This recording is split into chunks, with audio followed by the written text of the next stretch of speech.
Welcome on into GoldSheet TV Week 17 Best Bets Edition. Newbie and I missed you on Tuesday, but we hope you guys had an amazing Christmas if you guys celebrate. Moving forward, we'll actually be rocking one show a week now, recording on Wednesdays. Obviously, we're going to try our best to get to all the MVP debates, the playoff topics and whatnot. And of course, the most important part, our absolute best bets for this week. We're going over 5 games, but before we get right into it, Newbie, how was your holiday? How was your week 16?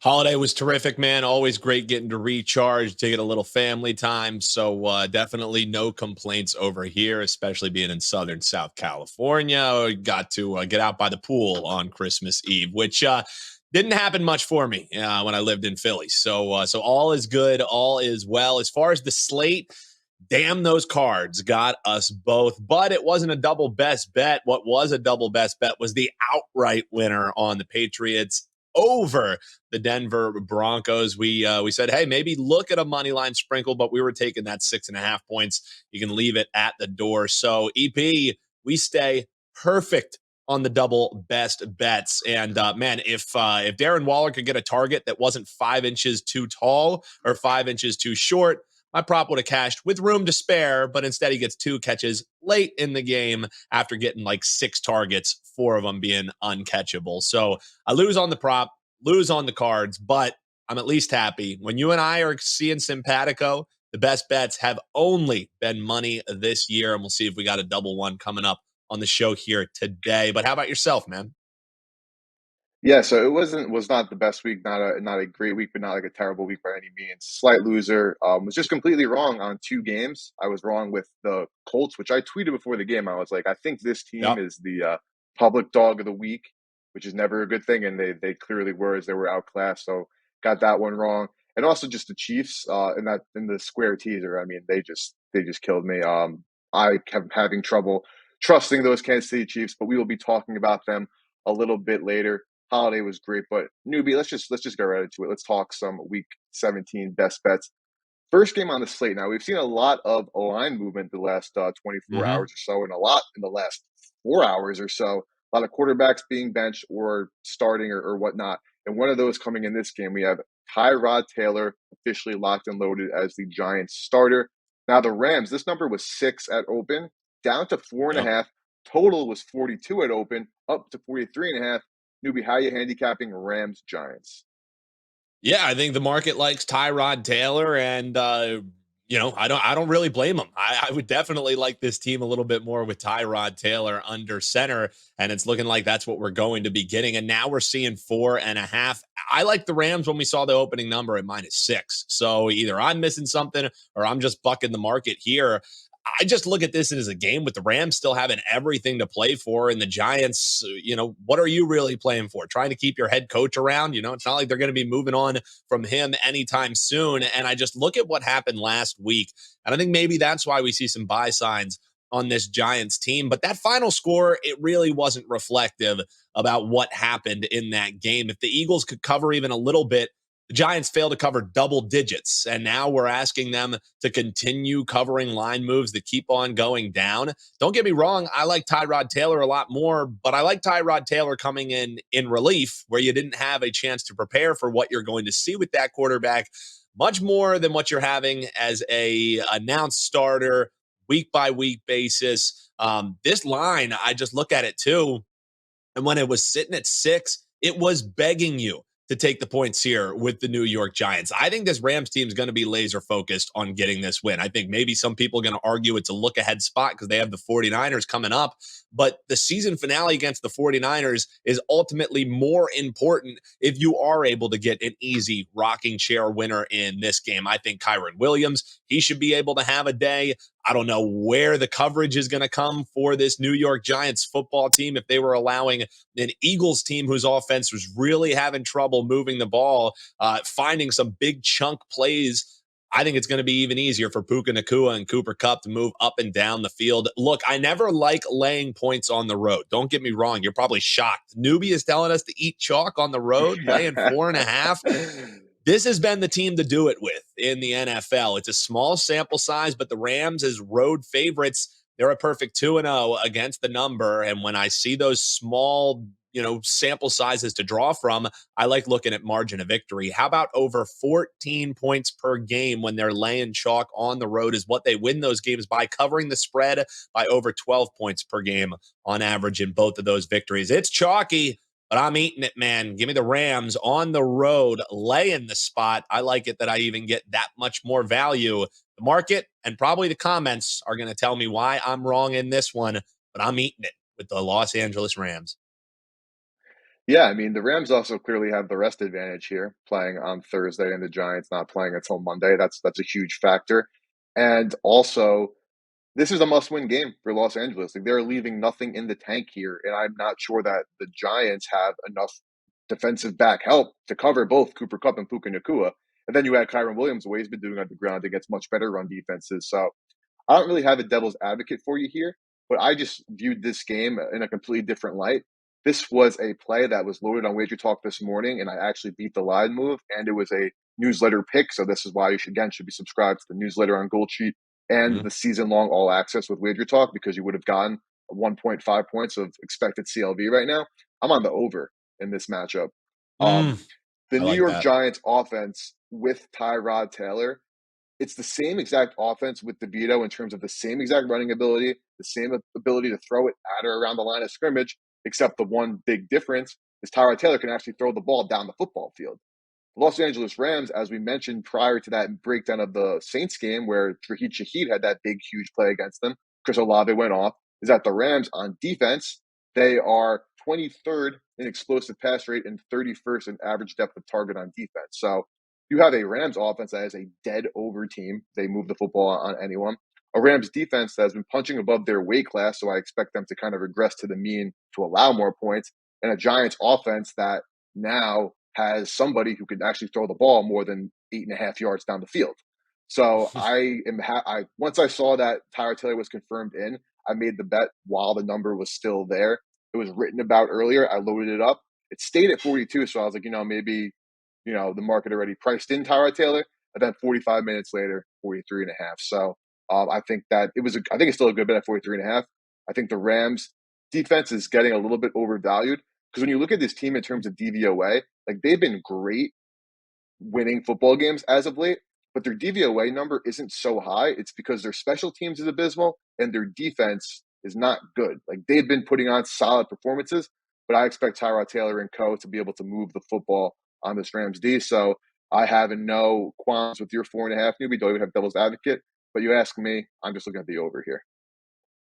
Yeah, and honestly, a lot of the time when you're talking about overs, they end up being correlated with the favorite. So now getting the favorite at a better number, sure. And I get it being the sharp side taking the Giants. Although I would argue it was the sharp side when you were getting a touchdown. Now that we're getting lower and Yeah. lower, I really like this 4.5. And I know people are going to scratch their heads, saying, you're betting against the steam. I just think this is a no-brainer spot for me on the Rams. I really like this play, and the over makes a heck of a lot of sense to me too. And how many times have we just simply seen overreaction from the market? Like a game we're not planning on talking about, but Russell Wilson ruled out, and now that line is from Yeah, like 6 to 3. Jarrett Stidham is not 3 points worse than Russell Wilson if you watched a single second yeah, of Broncos football this year. I'm So with you. we could save that conversation for another time because it wasn't slated for us. But I Yeah, don't see this as newbie fading the market. Like the market sometimes overreacts, and it's also Wednesday morning, so we can definitely see some buyback and so on and so forth before kickoff on Sunday. But newbie, let's move on to the next game. I like the Bears minus the 3 in Atlanta. It opened at 3. Ooh, It's been sitting 3. Yet to see any movement. Don't have the total in front of me, but I broke this down on Wager Talk today, so I'm going to keep this a little more brief because I'm going to be tweeting out that clip as well. If you didn't see it, mhm. I was wrong last week backing the Cardinals with you, newbie, and I was wrong last week with the Indianapolis Colts. I watched both those games closely as I had action on both of them, and I have just, from what I saw, right, like we've talked about this before earlier in the season, newbie, like Chicago Bears preseason were priced as a 7-win team, more or less. And right now they have 6 wins with 2 games remaining. So they are, while they're in some senses overperforming expectation, they're actually playing exactly to expectation. The Falcons, similar situation from a macro view, but when you break down just the strengths and weaknesses of these two football teams, the Chicago Bears MO is great defense, stopping the run, and locking down opposing pass catchers. Like, they have talent on three levels of their secondary. The Atlanta Falcons, Mhm. if they're able to run the football at will, and Desmond Ridder or now obviously Taylor Heineke is not getting pressured, yeah, they'll dink and dunk their way up and down the field. I don't think they'll be able to do that against this Bears team. They're certainly not going to be able to run the ball at will. And on the other side, Justin Fields, when he's not getting pressured and has time to, stand in the pocket for hours like he does regardless, he'll be able to find some open receivers down the field or be able to take off and run. I just don't trust Taylor Heineke on the road in a hostile environment to play good football against a great defense that's going to be pressuring him. Like, I watched this man play every single snap he played as a Washington Commander. When people are coming at him at all angles, up the middle or on the edges, he throws ducks and he gets lucky when they don't get picked off. Like, he is one of the most turnover-worthy play quarterbacks that I've seen. So I think the Bears will get after him. I don't think the Falcons' offense will be able to move it. And I think the Falcons season ends on Sunday with the Bears win by about a touchdown. Newbie, any pushback here? No, I mean, you know me. I've loved having the buy sign on the Chicago Bears team all year long. I got bit because I was asking them, hey, until you show me I can't lay Mm-hmm. points with you as a favorite. They showed me last week, man. As you mentioned, that Indianapolis, no game was kind of that public dog of the week, but still, the Falcons, they had a little bit more wind in their sails. I think it was the excitement of having a new quarterback under center, and I also think it was just after the game played itself out, you realize what a bad spot that ended up being for the Indianapolis Colts. Yep. And now the Falcons have to go on the road into Chicago, getting out of that dome that they have really, really thrived in when they're playing indoors. It's different. And quietly, over the last 3 weeks, like as far as against the spread and defensive metrics, like this Bears team has been not one of the better teams, one of the best teams in the NFL. Mm-hmm. It seems like now that they're getting to play loose, now that they don't have expectations, now that Justin Fields trying to show that he has a chip on his shoulder and all the bust talk is maybe starting to fall by the wayside a little bit, this team's buzzing for Matt Eberflus, something that I never thought we would really see, but that's what we've seen on the back half of the year. And the market still maybe not pricing them as they should be. Sure, they're laying points at home again, but just laying a field goal. I'm with you, man. All the pressure is on the Falcons in this spot. And what have we known about Yep. this Falcons team over the past few seasons? When all the pressure's on them, they're not a bet on team, man. So I no No, disagreement from me. absolutely It not. didn't make my card, but anytime I have a chance to bet on the Bears and it makes sense, I've loved doing it all year long this season. Yeah, I think you made a great point. The Falcons are the team to kind of shit their pants when they need to pull off a victory. It's a good way to Chicago say it. Bears are playing for nothing. And in general, just like we even saw this past weekend with playoff pictures coming down to it, like teams that Yeah, need to win great point. are more often than not overvalued in the market in the first place. So I think Yeah. that even if this team was playing in Atlanta, I would take the Bears on the road laying a three, honestly. Like, I just think that the Falcons' entire hype is overblown all season long. I think the Bears, like, while people are finally catching on now, like in a macro vacuum, like they're actually performing exactly as expected this season. Hmm. And there, so many of their beginning of the season woes was because of injuries. Like, that can't be overstated. When you're missing your best safety, your best cornerback, and you don't have a real edge rusher for the first 4 weeks of the season, like, yeah, you're probably going to suck realistically. Then Justin Fields, who can do some things, can't do some things, is hurt, and you have a backup quarterback in a D2 quarterback, yeah, you're going to suck. Like, now when the pieces are all together, it shouldn't be as shocking that a team that was expected not to suck isn't sucking. So glad we're seeing this game pretty similarly. I think again the Falcons season is bye bye on Sunday. But newbie, let's talk more playoff implications right now. We have three more games we're going over, but we're starting with a huge one, an interconference showdown. Pittsburgh Steelers and Mason Rudolph, 3.5 point dogs in Seattle. Again, both teams need a win for their own playoff hopes in this matchup. Newbie, Seahawks, Steelers. How you playing this one?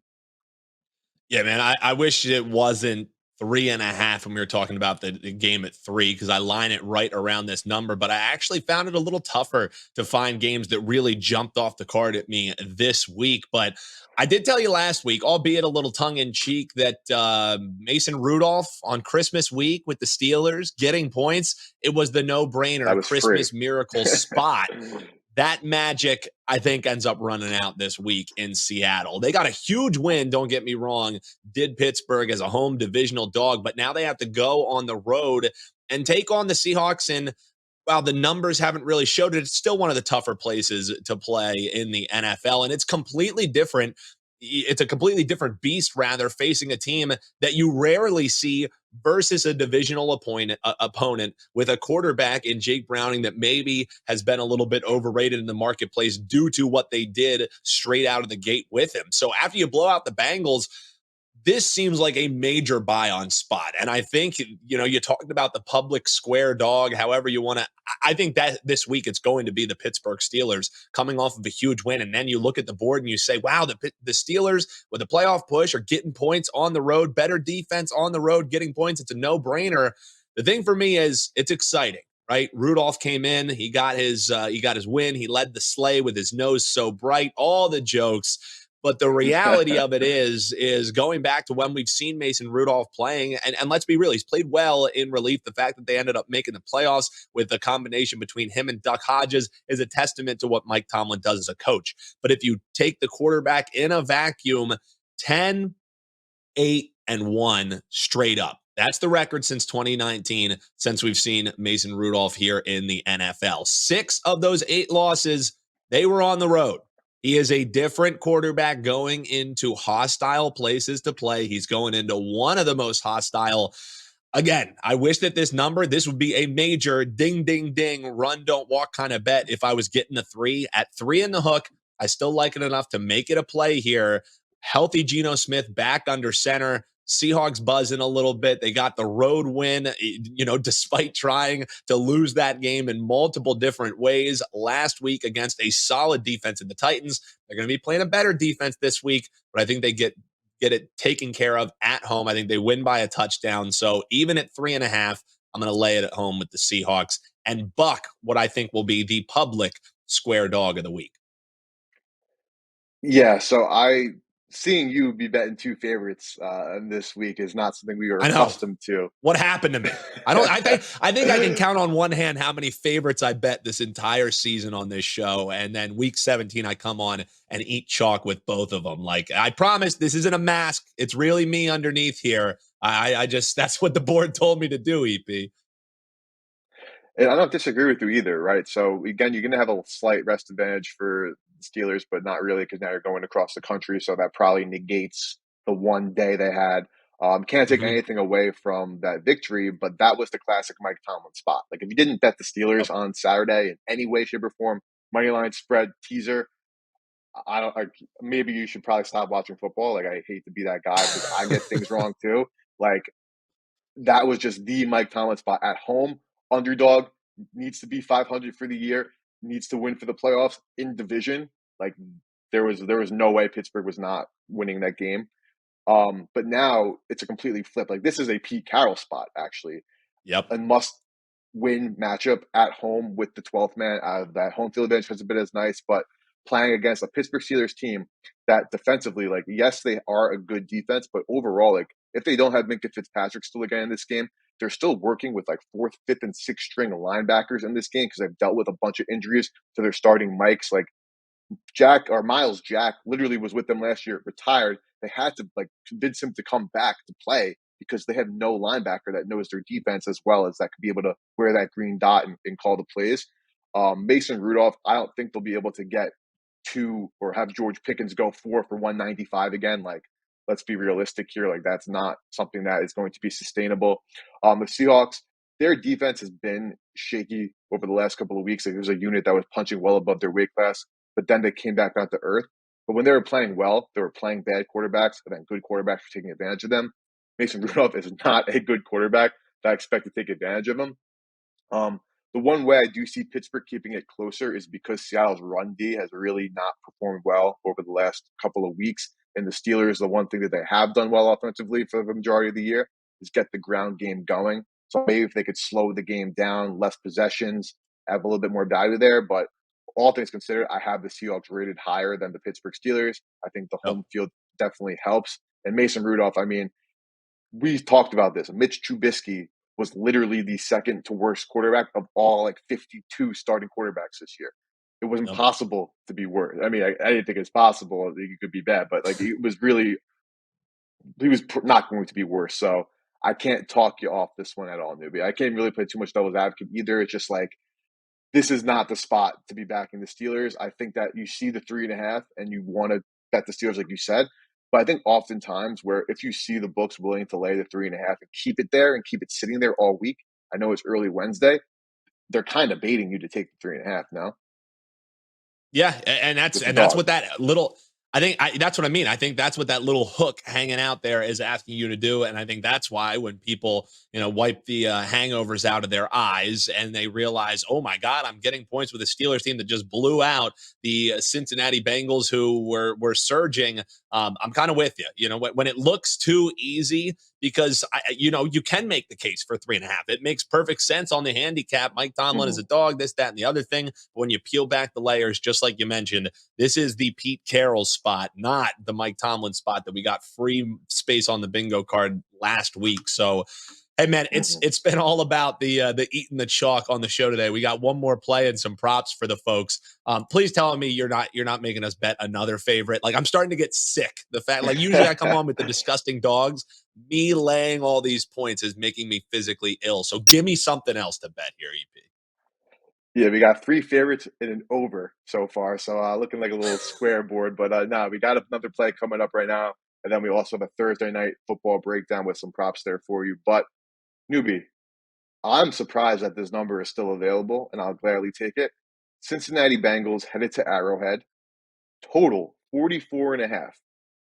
Did you not just watch the Chiefs only put up whatever it was, 10 points against the Las Vegas Raiders? And did you not watch the Cincinnati Bengals? They put up 11, but 7 of them came on a 80-yard touchdown to start a half, which is obviously not sustainable. How is this total still 44.5? You look at the history between these two teams as well, and like I'm not a huge trends guy. Like obviously it's the Joe Burrow playing quarterback, and the number would be higher than that. But these two teams play to the under when they play because this is again chess on grass. But even with Joe Burrow and Mahomes, and we're talking Mahomes with Tyreek Hill, Travis Kelce, or even not like last year, obviously not Tyreek Hill, but just a better receiving core. They couldn't even go over numbers like this. And now you're asking Jake Browning to go against the Chiefs defense that is still one of the best in the league. They only allowed 3 points in that game on Monday. And you could argue they could have allowed, 10 because that last drive they took the knees when like they clearly moved the ball up the field. But okay, still they allowed 10 points. How is Jake Browning scoring 20 points? And as we've seen with Patrick Mahomes and the Chiefs, how are they scoring 24 points? Would you like 44.5, like the key number 44, like under, like kind of not even like a question for me. What am I missing here, newbie? Am I missing something? Because it feels so square because it seems so obvious to me, but maybe I'm just seeing something the market's not seeing. Yeah, I think that might be the bigger case of it is, everybody's waiting for the Kansas City Chiefs bounce back, but just even if they bounce back, it doesn't mean that this game's going to fly over. Let's be real. Kansas City this season, when they're playing in games, this prolific offense, this, oh my God, 5-10 to the over. So that means 10-5 if you want to flip it to the under. And what they do at home, they've hit the over one time at home. They're 1-6 to the over. So games have just been going under with regularity. And go back and listen to the Chiefs team preview that I told you. I said without Eric Bieniemy, this offense is going to struggle. And all year long, it has been proven true time after time again. And then you hear the age-old adage, the script is out, so to speak. The script definitely is out on how to beat this Cincinnati Bengals team. And you could argue because you didn't have film on Jake Browning, like one of the tenets that EP and I bet on every week is once you get more film, quarterbacks Mm-hmm. who come in and flash are going to struggle. Tommy DeVito on line one. Tommy DeVito on line one. This is what happens in the NFL, folks. And I'm with you. It doesn't make sense. I thought that we would see this thing trickle down. I would love if it was sitting at 45. That would make me even happier, but still getting that hook. 44.5. Yeah, I'm with you, man. Under. I think you got an ugly, cold game. Kansas City just trying to get a win. No flashes. And also, the Bengals defense has shown little bits of flashes. Last week, they get picked apart. But yeah, it makes a lot of sense to me. Under is the only way I would look in this one. It's not on my personal card, but I got nothing to give you that makes you point towards the over unless we see crazy interceptions for Jake Browning that go for pick sixes. Then our under might be in trouble, but you can't handicap those kind of things. Yeah, that's all luck factor. And maybe you can handicap the regression, but you're still estimating that their luck is going to run out, which is somewhat Yeah. quantifiable, but like not seriously. We'll give the Raiders their flowers. Like they performed, like they pitched a shutout Oh yeah. realistically. Like they played so well. But this Bengals defense, like they're abysmal, like numbers wise. Like they put together some good performances, but their season long metrics, which when you're in week 17, you can rely on, as well as their recent metrics. Like we're talking about a team that's 31st in success rate, 30th in EPA per play on defense. So if there was a game for the Chiefs to get it going, I guess it would be against this Bengals defense. But then what? Are the Chiefs going to win 31-14 and this game's going to go over by a point? Like, I don't think the Chiefs are scoring 31 points on anybody now. Yeah. And the Bengals scoring 14 without a turnover on defense is a tall task because this Chiefs defense is 100% one of the top 5 units in football. They have absolute studs. If Jamar Chase can't go and they have Trent McDuffie shadowing T. Higgins all game, like, they'll True. deal with Tyler Boyd getting slot catches and maybe Joe Mixon, like, you running in quicksand. Like, I just Great don't see point. how either of these teams score, or one of these teams even score 24, which is crazy to say with what we expect from these two teams. But I'm Yeah. loving the under here in this matchup. Newbie, Thursday night football. You'd think the schedule makers would try a little bit harder to get us something better. I guess they were thinking Aaron Rodgers, Deshaun Watson, probably playoffs. They have this whole flex system, but they don't use it well. I don't think. I don't think you have a side or total opinion, but do you, or should we just get right to props here?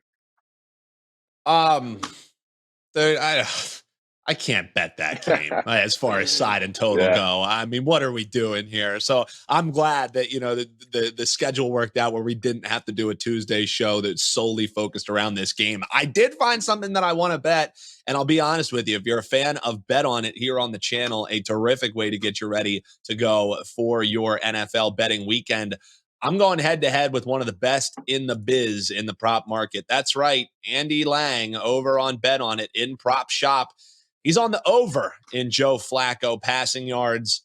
We're going to take some Tums and go on the under. Main reason why he likes the over is because it's the if it ain't broke, don't fix it kind of bet. He's been flying Mhm. over numbers like this 255 yards, 311, 374, 368. That's the passing yard totals for Joe Flacco. This week, it's sitting around 232 and a half. There's some 230s out there. I like it at either of those numbers. The thing is, I look at those major passing games, and they came against the Rams with injuries, the Jags, who we already know we like betting against, the Bears before they kind of had a little bit of a defensive bump, and the Texans, who everybody goes over against, is that defense. This is the best pass defense that Joe Flacco is going to face. They've kept quarterbacks under this number and well under this number in 4 straight weeks. And they've made some quarterbacks who aren't still dusting off the cobwebs look like they should be playing peewee football. I think the path to victory for the Browns, if they end up getting it done against the Jets, is via the ground. That's the way that you attack this defense, not through the air. I think we almost have a little bit of a correlated prop parlay because I think the regression for the high flying offense that is the Browns with Joe Flacco, it's coming this week on a short week. Ugly Thursday night football game. I'm bucking the prop master. Tell me why I'm wrong in the comments below, but we're going with Joe Flacco under his passing yard total for this week. Yeah, so my prop completely directly correlates with that. But I will say that first, the Browns look like a beautiful teaser leg, like -7.5 down to one Yeah. and a half at home. This defense at home is one of the best in football. And the Jets offense, as we know, they really struggled to get it going, and this would be a game where the Browns kind of dig their heels in. But I'm still salty because if you remember week 2 last year, the Browns laying points in New York, I think it was 7 as well. I had them in a teaser, and that was the game where Flacco was the quarterback for the Jets, and they had the onside kick after scoring and ended up winning that football game in regulation. So I'm still salty over a year and a half from that week 2 game last year. But my prop here is on the same exact wavelength. I'm taking Njoku under 49.5 receiving Mm. yards, so we could pair that up, same game parlay action for Thursday night. Um, a lot of the points you made, they hold true. Like Njoku has been the target lion share guy for Joe Flacco since he's been the quarterback for the Browns. However, the Jets are the best pass defense in football. They're number 3 in DVOA against tight ends. They're number 3 in middle of the field expected points added on defense, and they are like 11th in middle of the field attempts. So teams aren't really trying the middle of the field too often. But most importantly for me is they're 4th in neutral pass rate, meaning that teams will run the football on them because the Jets are one of the worst teams in EPA defending the run, adjusted line yards, and explosive run percentage.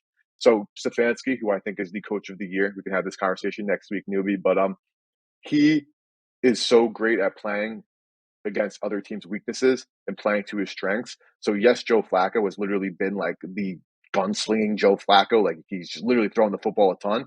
But when he's playing teams like you mentioned, like the Jaguars, like even like the Bears, I guess they do get pressure, but the Texans, I don't get any pressure. Like Joe Flacco, when he throws the football, it's one of those like hold your breaths, and then you either sigh of relief when it's completed, or it's a dropped intercept, or you sigh when it's a dropped interception, or it is an interception. You know what I mean? Like he is playing well, but he's not playing Mhm. exceptionally well. Like there are a bunch of turnover worthy plays he's getting away with.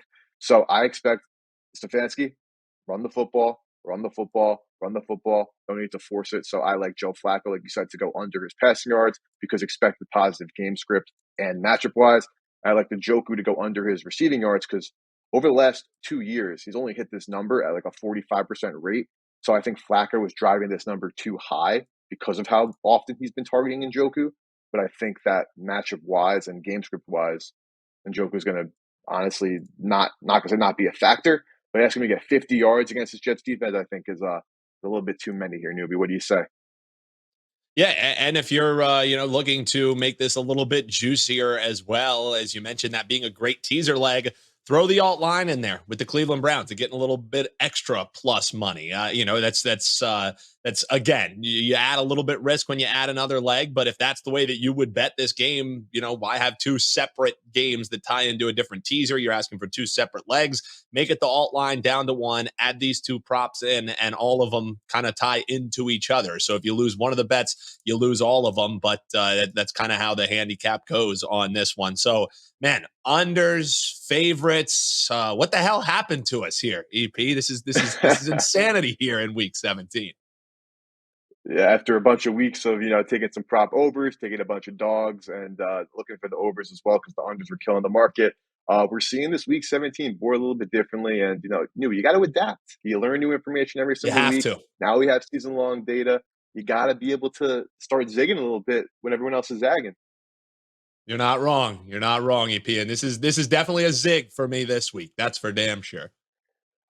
Yeah, Dan, newbie, Alexander, we betting dogs. I mean, betting favorites and not dogs. That is enough said for this week's edition. So we'll see you guys next Wednesday. We'll be talking some Week 18. We're going to be talking the playoffs, awards, as well as our best bets. Expecting a ton of line movement with players inevitably Mhm. sitting. Maybe some contract incentives in the prop market to take an eye on. Teams will probably be starting some backup QBs and whatnot. And obviously, some must win games will be all there next week. And the awards market's wide open for the most part. So, a ton of interesting stuff. And we'll be talking all of that on Wednesday of next week. From Newbie and I, on behalf of GoldSheet and the WagerTalk team, we wish you guys all a happy new year. We'll see you guys on Wednesday in 2024. So have a great weekend, have a great new year, and best of luck with your bets this weekend. Hit that like button. Let us know what you like below. We'll see you guys next time.